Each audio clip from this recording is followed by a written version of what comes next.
Bonjour. Aujourd'hui, nous partons à l'aventure. Prenez pour cela votre livre, rien de tel qu'un livre pour partir à l'aventure, votre manuel donc, aux pages 20 et 21.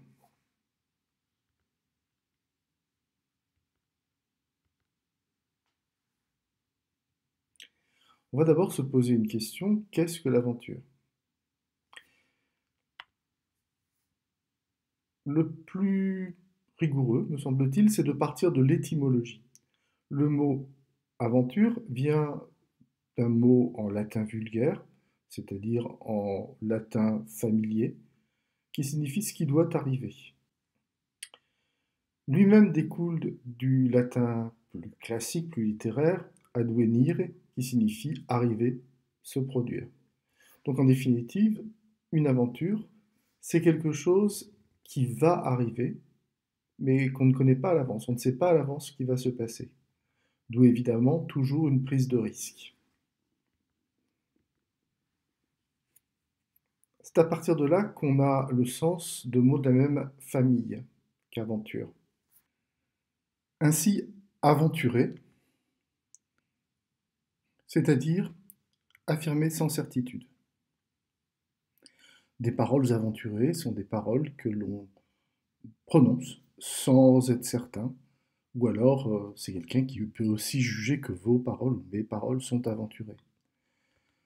Il y a évidemment aventureux, c'est celui qui aime l'aventure, par exemple une jeune fille aventureuse.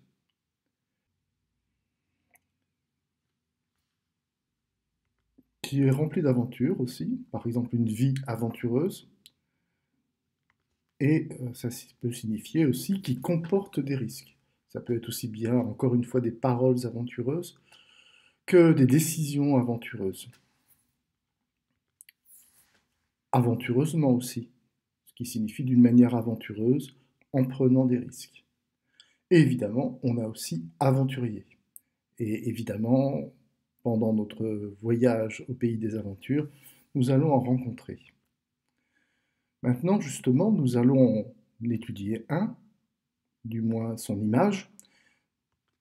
Vous allez donc examiner l'image de la page de droite.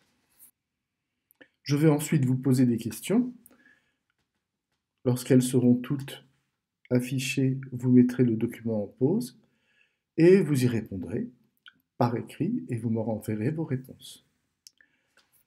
Première question, qui est le personnage représenté? Vous avez son nom quelque part sur la page de gauche. Que savez-vous de lui? Deuxième question. La représentation ici est en contre-plongée, c'est-à-dire que c'est comme si nous étions placés en bas et lui plus haut. La question qui se pose, c'est pourquoi a-t-on choisi de le représenter ainsi? À votre avis? Quelles sont les couleurs dominantes dans ce document? Quel effet produisent-elles? Ou même quels effets, si vous en voyez plusieurs? Autour du personnage, autour de l'aventurier, nous avons un décor, bien sûr. Quels éléments du décor nous informent de l'état du lieu? Qu'est-ce qui nous montre que le lieu est en bon état, en mauvais état, etc. Et enfin, quel peut être ce lieu? Est-il très fréquenté, à votre avis? Évidemment, il faut me donner des éléments de réponse et justifier votre réponse, dire pourquoi vous pensez cela.